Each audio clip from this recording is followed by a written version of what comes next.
آج جب دنیا بھر میں یوم والد منایا جاتا ہے، بھارت کے غیر قانونی زیر تسلط جموں کشمیر میں ہزاروں والدین گزشتہ 34 برسوں سے جاری بھارتی ریاستی دہشت گردی کی وجہ سے اپنے بیٹوں سے محروم ہو چکے ہیں۔ کشمیر میڈیا سروس کی طرف سے جاری کردہ ایک رپورٹ میں کہا گیا ہے کہ والد کا عالمی دن جو جون کی تیسری اتوار کو منایا جاتا ہے اور جس کا مقصد بچوں کی زندگیوں میں والد اور اس جیسی شخصیت کا اعتراف کرنا ہے کہ برعکس بھارت کی نہ ختم ہونے والی ریاستی دہشت گردی سے مقبوضہ جموں کشمیر میں 1,07,903 بچے یتیم اور 22,960 خواتین بیوہ ہو چکی ہیں۔ 2010 سے پرامن مظاہرین پر بھارتی فوجیوں کی مہلک پیلٹ فائرنگ سے سینکڑوں نوجوان اپنی بینائی کھو چکے ہیں یا ان کی بینائی کو شدید نقصان پہنچا ہے۔ کل جماعتی حریت کانفرنس کے سینکڑوں رہنما اور کارکن، علماء دین اور انسانی حقوق کے کارکن بھارت اور مقبوضہ جموں کشمیر کی مختلف جیلوں میں مقید ہیں۔ رپورٹ میں کہا گیا ہے کہ مقبوضہ جموں کشمیر میں بھارتی فوجیوں کی طرف سے ماورائے عدالت قتل، دورانی حراست تشدد اور جبری گرفتاریاں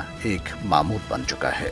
دریاسنا معروف صحافی فہد شاہ کے غیر قانونی طور پر قید ہونے کے 500 دن مکمل ہو گئے ہیں۔ بھارتی پولیس نے انہیں گزشتہ سال 4 فروری کو پوچھ گچھ کے نام پر پلوامہ کے ایک پولیس اسٹیشن پر بلانے کے بعد گرفتار کر لیا تھا۔ ان کا قصور صرف یہ تھا کہ انہوں نے جعلی مقابلوں میں شہید کیے گئے نوجوانوں کے متاثرہ خاندانوں کا موقف شائع کیا تھا جو بھارتی پولیس کے موقف سے متصادم تھا۔ وہ اس وقت جموں کی کوٹ بھلوال جیل میں مقید ہیں۔ دوسری طرف امرناتھ یاترا سے قبل بھارتی paramilitary central reserve police force کی 85 اضافی کمپنیاں مقبوضہ جموں کشمیر لائی جا رہی ہیں۔ 62 روزہ سالانہ یاترا 1 جولائی سے شروع ہو رہی ہے اور پیراملٹری فورسز کی یہ کمپنیاں وادی کشمیر میں تعینات کی جا رہی ہیں۔ ایک اہم پیش رفت میں کشمیری سیاستدانوں فاروق عبداللہ اور محبوبہ مفتی نے نئی دلی میں سیاسی تجزیہ کار اور ٹریک 2 سفارتکار او پی شاہ کے زیر اہتمام جموں کشمیر کے بارے میں ایک گول میز کانفرنس میں شرکت نہیں کی۔ کانفرنس کا موضوع تھا دفعہ 370 اور 35A پر ایک اور نظر۔ مقبوضہ جموں کشمیر میں عمر رسیدہ افراد، بیواؤں، مصیبت زدہ خواتین، خواجہ سرا اور معذور افراد سمیت کمزور طبقوں سے تعلق رکھنے والے لاکھوں افراد اپنی بقا کی جنگ لڑ رہے ہیں اور قابض حکام کے خلاف سڑکوں پر احتجاج کر رہے ہیں جو رواں سال فروری سے ان کے پینشن روک کے بیٹھی ہوئی ہے۔